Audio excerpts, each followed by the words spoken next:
poema es el principio de una conversación, un escuchar al otro para escucharnos en él.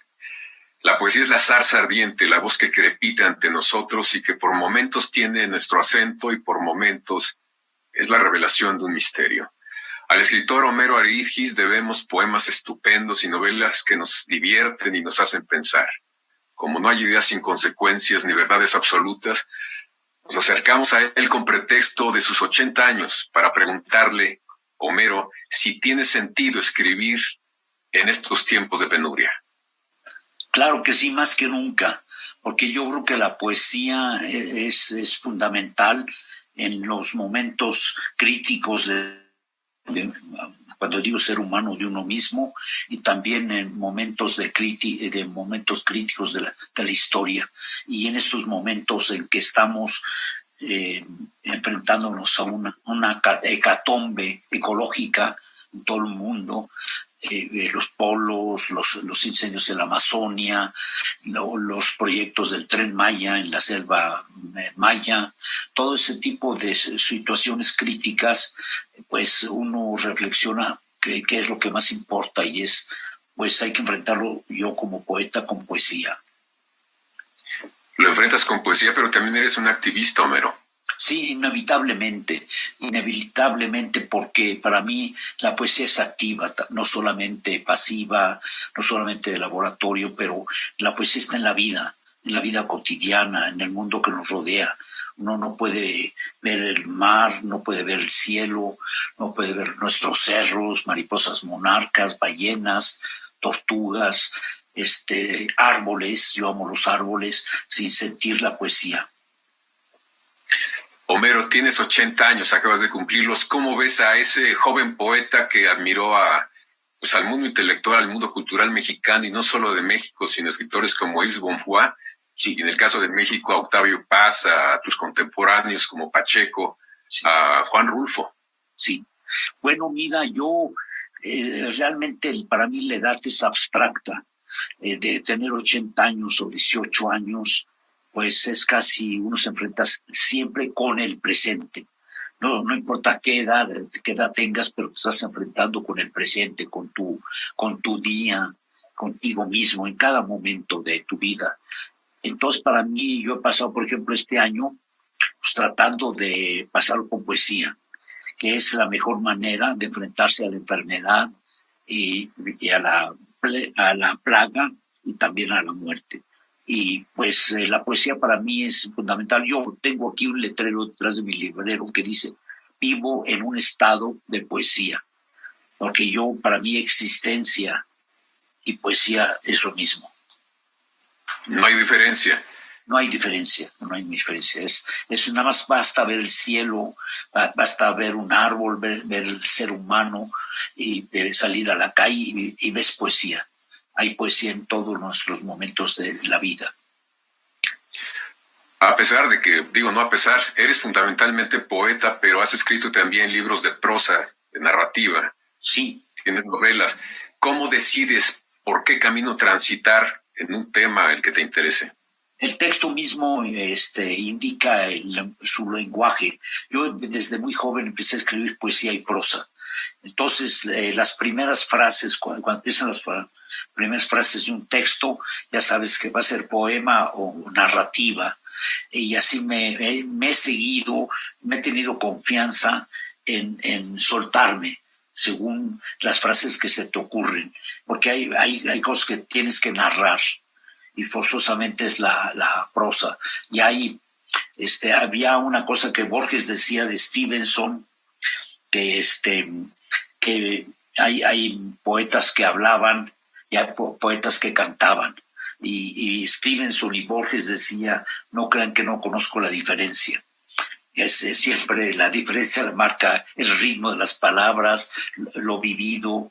Y, por ejemplo, tú estabas mencionando a Nahui Olin, un personaje que era una mujer extraviada, loca, pero tenía una poesía que era sacar y meter el sol todos los días. Tenía una misión mítica y una mujer así pudo haber aparecido en el México antiguo, pudo haber aparecido en la Grecia antigua, en el mundo latino, ahí con Virgilio, y apareció en la Ciudad de México. Entonces yo lo percibí como a un ser fuera de serie, auténtico, una locura poética como tipo los románticos alemanes, Gerard de Nerval con Las hijas del fuego, con la locura lúcida de Hölderlin, porque muchos de los grandes poetas han sido tomados por locos, como Hölderlin. Entonces, pues, de inmediato yo percibí en ella un ser poético y un ser mágico. ¿Vivía en modo de poesía, como diría Bolaño, o tú mismo? Yo mismo, yo decía, en un estado de poesía, sí, su existencia era poética. Desde luego, yo creo que vivía marginada socialmente, vivía en la pobreza, despreciada, todo este tipo de cosas, pero tenía una locura lúcida, que era sacar y meter el sol. Pues, y además México es un país solar, digo, indudablemente es el quinto sol bajo el cual estamos viviendo. Los soles mexicanos son soles de vida, y no solo de mitología. ¿Tú la conociste, Homero? Sí, la conocí muy bien, me la encontré en la Alameda, mientras estaba dando vueltas a su cabeza, metiendo el sol, y me acerqué a ella porque me llamó sus ojos enrojecidos, su pelo color paja, pues era una persona como alucinada, pero muy apacible, muy amistosa. Entonces me acerqué y le pregunté, ¿qué está haciendo? Y me dijo, estoy llevando el sol por el cielo, cosa que para mí, yo soy un poeta solar. Yo en Michoacán crecí con el sol. Siempre, cuando en las mañanas me ponía a escribir, terminando de escribir, me quitaba la camisa y recibía el sol, ese sol mexicano cálido que sientes con el cuerpo, no solo con los ojos, sino con el cuerpo. Es un sol fantástico, mitológico, pero también cotidiano. Entonces, pues yo he sido siempre un poeta solar, si se me considera como qué tipo de poeta soy, solar, y pues, me encantó. Y luego me pidió que si la podía acompañar, y fui con ella hasta su casa en la calle Gelati. Nos llevamos una caminata, la gente nos miraba en la calle porque decían, este hombre que va con una mujer como loca, pero y luego ahí en su casa me empezó a enseñar sus cuadros, su pasado, así era una casa llena de recuerdos, porque había atravesado, pues desde que vino Edward Weston, el fotógrafo que la retrató desnuda, hubo fotos de ella de Garduño, el doctor At la pintó.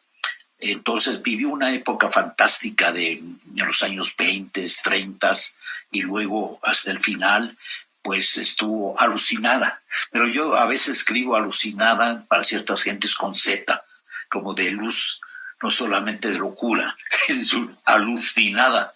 Entonces así me pareció ella. Y me ha acompañado, fíjate, porque escribí esas páginas del encuentro con ella en el libro de Adriana Malvido, y pues yo fui el único que la conoció de esa generación, porque desde luego había sido conocida antes, pero en los años 60 había caído en el olvido. El encuentro pues revivió un personaje fundamental en nuestra historia mítica de la Ciudad de México, del país. ¿Y estás escribiendo sobre ella? Sí, escribo sobre ella porque es un tema recurrente, es un tema que va y viene. Siempre narré el encuentro con ella, el tipo de personaje con ella. Han salido libros más completos sobre el personaje, como de Adriana Malvido y otros, y también pues, ha habido exposiciones muy bellas con ella, de una mujer muy bella, y que era parte fundamental de la historia de la cultura de México en los 20, 30, y luego se perdió en la pobreza, en la soledad, y pues ha regresado, porque hay personajes que empiezan a formar parte de tu propia historia, no porque sean fundamentales en el medio cultural o político de México, sino porque son ellos muy individuales, no hay otros como ellos. Por ejemplo, yo creo que no hay otro personaje como Nahui Olin. Pita Amor fue un poco loca, pero de otro tipo. Tú comprabas los dos caracteres, y Nahui Olin era totalmente amistosa, era realmente inocente, a pesar que llevó una vida erótica muy activa. Y Pita Amor era muy agresiva, era del bastonazo, de insultar a la gente. Entonces era una locura, yo diría fúrica, furiosa, furibunda. Y la de Nahui Olin era muy apacible, era casi una paloma. Era una paloma que te encuentras tirada en la parte de nuestro imaginario. Sí. Se quedaron tatuadas, digamos. Tenemos que ir a un corte, Homero, y regresamos contigo.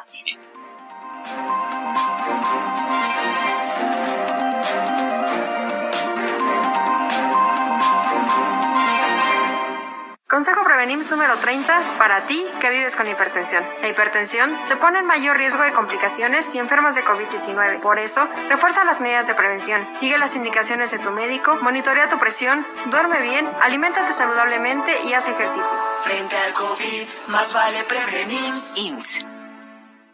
En 2021 tendremos la elección más grande de la historia. Contaremos con más opciones. Además de partidos políticos, habrá candidaturas independientes para diputaciones federales. Si te interesa participar en una candidatura independiente, regístrate antes del 1 de diciembre. Consulta las bases en INE.mx.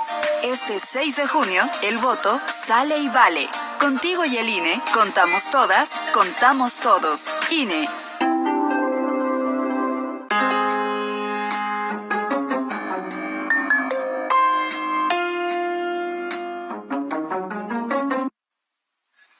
Homero Aridgis, nos hablaste en el bloque anterior de dos personajes que ya forman parte, digamos, de esa constelación de personajes, de escritores, de mujeres fundamentales en la cultura y el arte mexicano, que son Pita Amor y Nahui Olin.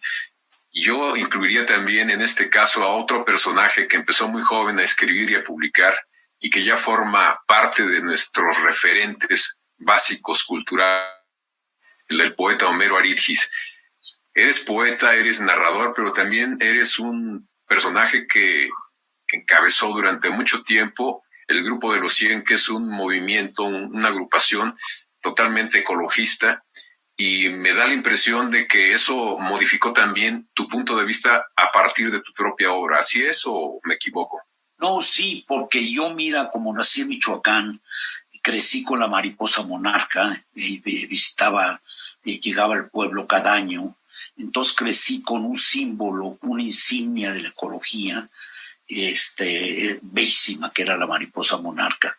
Entonces yo me convertí precisamente fascinado por la mariposa monarca en un defensor de los santuarios y también de la vida, porque hubo tres emblemas de la ecología para mí: la ballena gris, la tortuga marina, que es una criatura fantástica que parece caída del espacio, así toda tatuada, esgrafiada, su misma caparazón, su mismo rostro parece esgrafiado en el espacio extraterrestre. Y cuando lo estaban masacrando por miles en las costas mexicanas, pues yo emprendí la defensa, porque arriesgando la vida, porque estaba lleno de gente que la mataba, intereses pesqueros, gobiernos, los japoneses un poco haciendo tranzas con nuestros funcionarios de la Secretaría de Pesca. Era una situación violenta, pero para mí la tortuga marina era como caída del cielo y era una criatura inocente, fantástica, que después de recorrer los océanos salía a desomar en nuestras costas, en Escobilla, Oaxaca, en Yucatán, en Tamaulipas, en todos lados, y la mataban. Entonces a mí se me hacía un abuso matar a una criatura que ha atravesado los océanos para robarle los huevos, para cortarle las aletas, y luego echaban el cuerpo de la tortuga marina con las aletas cortadas, la devolvían al mar. Era una cosa horripilante. Entonces yo luché por eso años, pero logramos que se declarara la veda total. Y la ballena también. Iban a ser la salinera más grande del mundo en Laguna San Ignacio. Y duramos 5 años peleando contra la Mitsubishi del gobierno de México, que estaba de socio, y logramos la cancelación. Y se nos allegaron gentes tan diversas para apoyarnos desde el príncipe de Holanda, Bernardo, Robert Kennedy, Pierce Brosnan, gente muy diversa que nos apoyó y logramos la cancelación del proyecto. Globalizamos la pelea por la ballena gris. Y eso fue único en el mundo, fue pionero, porque antes de pocas gentes conocían su migración desde el polo hasta las lagunas costeras de Baja California. Y logramos un poco oponernos a eso. Fue fantástico, pero también fueron 5 años de lucha y yo llegué hasta recibir amenazas de muerte. Viví con un año con presencia policíaca aquí de CISEN y toda esta cosa, que hasta Cuauhtémoc Cárdenas me dijo, si te han dado guardaespaldas para cuidarte, tu problema va a ser cómo te cuidas de los guardaespaldas, porque a lo mejor los que te cuidan son los que te amenazan.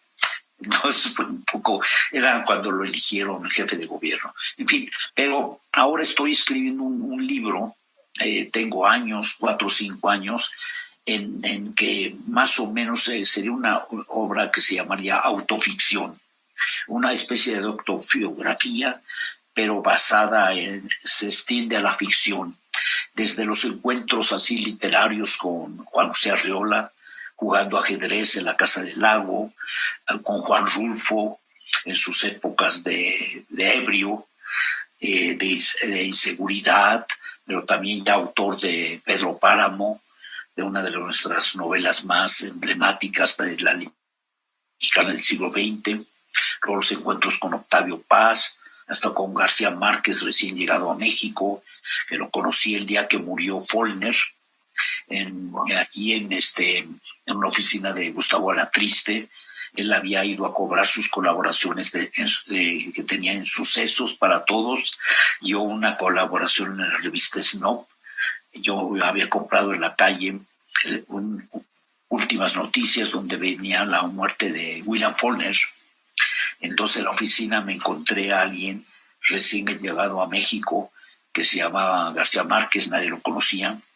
Entonces cuando vi el periódico me dijo, vainas, murió mi maestro. Entonces me extrañó este colombiano así, que estaba en la oficina, y le presté el periódico, lo devoró. Luego salió la secretaria de Gustavo Alatriste cancelando la cita porque el señor una cita más importante en el centro y cancelaba la cita. Entonces García Márquez y yo nos fuimos sin cobrar nada, pero ya nos conocimos. Entonces hay a Luis Buñuel, hay hasta todo eso aparece en ese México de los 60s, que era el México que yo empecé a escribir y llegué a la ciudad de Michoacán.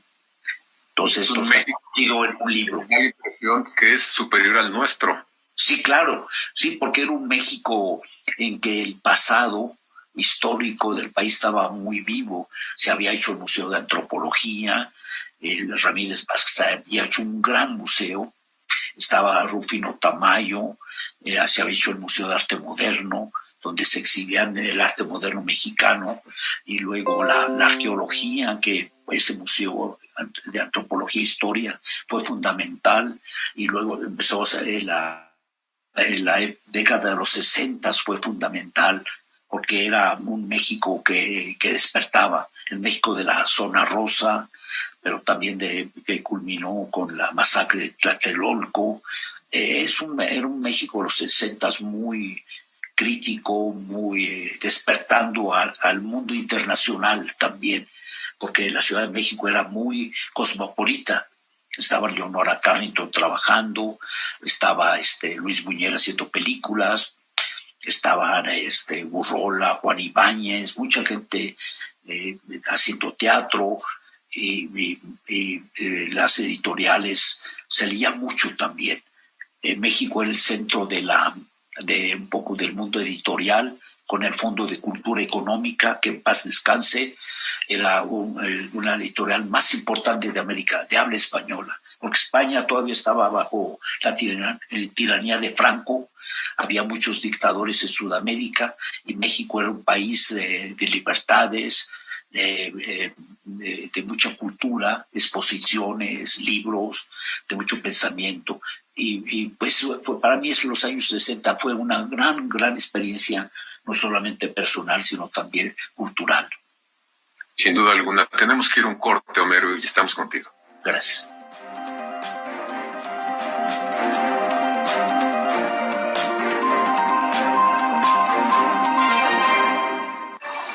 ¿Qué tal? Bienvenidos a este programa especial aquí en la señal de Canal 22. Vamos a tener el placer de conversar con la Secretaria de Cultura Federal, Alejandra Frausto Guerrero, a quien le damos la bienvenida. Gracias por estar con nosotros, Alejandra. Estoy encantada, gracias a ti, Huemantzin, y a Canal 22, como siempre, por recibirme. Muchas gracias. Tocaremos varios puntos importantes que tienen que ver con la actividad artística y cultural de nuestro país, no solamente en este año 2020, también en mucho de lo que se diseña en el 2021.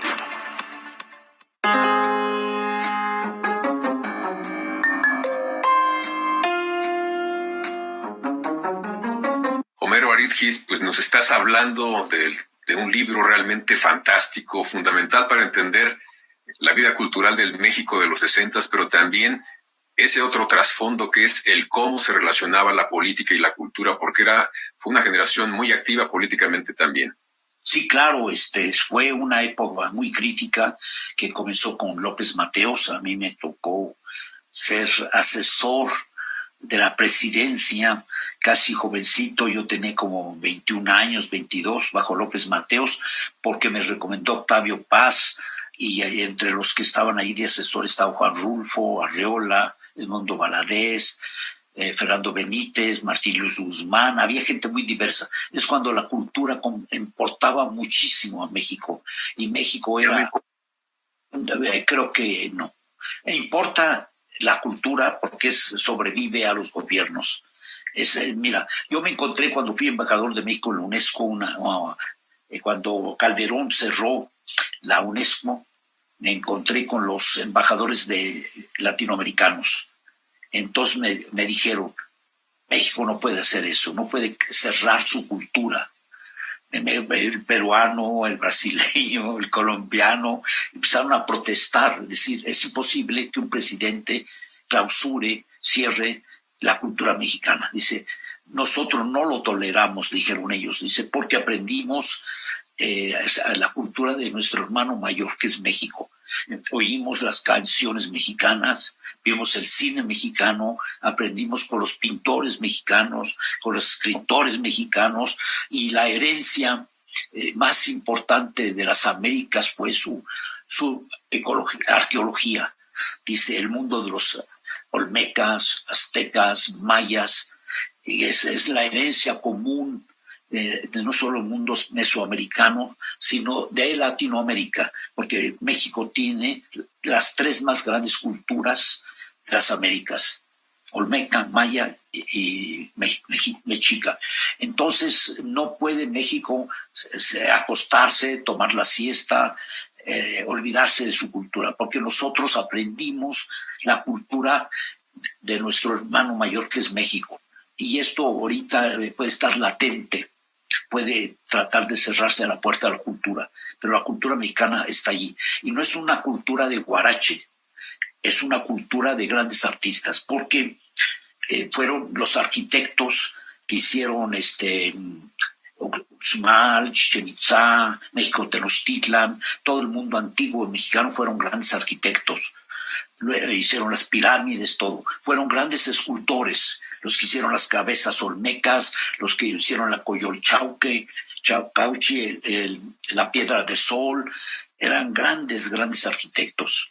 Luego eran también poetas. Estaba el rey Nezahualcóyotl, uno de los grandes poetas de las Américas, porque fue el poeta en lengua náhuatl, anterior al español, pero ya era un gran poeta, Nezahualcóyotl. Están los autores de los códices, había mucha pintura también, Bonampak, de los códices, había pintura, había poesía, había música, todos estos teponazclis y toda esa música de flautas, había danza, había mitología, el México no es un México de guarache. El México es un de grandes creadores, porque dejaron una herencia, y luego en la época colonial tuvimos a Sor Juana Inés de la Cruz, que fue la última gran poeta del siglo de oro español, pero ya en México, ya en la Nueva España. Entonces, tuvimos a Juan Ruiz de Alarcón, muchos autores, y luego en México tuvimos los comienzos de la etnografía con Fray Bernardino de Sahagún, uno de los primeros grandes etnólogos del mundo, con sus libros sobre el mundo azteca, las costumbres, las religiones. Entonces hemos tenido en México una gran cultura a través de los siglos. Y esa cultura no desaparece, no puede desaparecer, está activa, está presente. Digo, este pasado histórico, esa arquitectura que todavía tenemos en la Ciudad de México, en el centro histórico, es de las grandes arquitecturas del mundo colonial de las Américas. Cuando uno ve lo que es esos edificios antiguos, está el México del pasado presente. Entonces no se cancela por decreto, la cultura está viva en México y va a siempre vivir, porque ha atravesado siglos y va a seguir atravesando siglos. Y la cultura contemporánea mexicana es de las más vitales, originales en el mundo contemporáneo. Homero, ¿cuándo saldrá tu libro? De verdad me da mucha curiosidad. Bueno, yo espero que a comienzos del año próximo, porque este año de pandemia, nuestro problema es sobrevivir a la pandemia. Pero yo trabajo día y noche en ese pasado que está presente en mí, que tengo 4 años trabajando, escribiendo, reescribiendo, y también ese mundo que yo conocí del Café Tirol, de la Zona Rosa en sus comienzos, que era un gran lugar de encuentro, también del mundo de los picnics, porque se topaba uno desde Jack Kerouac, Ginsberg, Philip Lamantia, hasta Dennis Hopper, que de pronto andaba por allí. Llegaban a actores como hasta Marlene Dietrich, Alain Delon, para filmar la vida de Trotsky. Era un México que coincidía mucho el mundo contemporáneo, y era quizás la ciudad más viva, más vital, más cultural de la América Latina en ese tiempo. Entonces a mí me tocó vivirla. Yo iba a diario al Café Tirol y jugaba ajedrez con Arriola. No compartía copas con Rulfo porque excedía la capacidad de uno para beber, pero sí compartí con él cafés y su mundo un poco esotérico, mágico, que él era uno de los mejores personajes de sí mismo. Es decir, cuando uno quería entender a Pedro Páramo, bastaba tomar un café con él y ya vivías ese mundo de Pedro Páramo. Era precursor del ¿cómo se llama? Del el realismo mágico. Digo, García Márquez descubrió Pedro Páramo y ahí aprendió lo que era el realismo mágico con Rulfo, porque él era un personaje de ese mundo mágico. Sin duda alguna. Homero, pues esperamos ver este libro el año que viene con mucho interés, porque realmente no es solamente la constancia de vida de un poeta, sino la recuperación de toda una época muy interesante para nosotros. Gracias, Homero. Felices 80 años. Qué gusto conversar contigo. Y gracias a ustedes también por habernos acompañado. Gracias.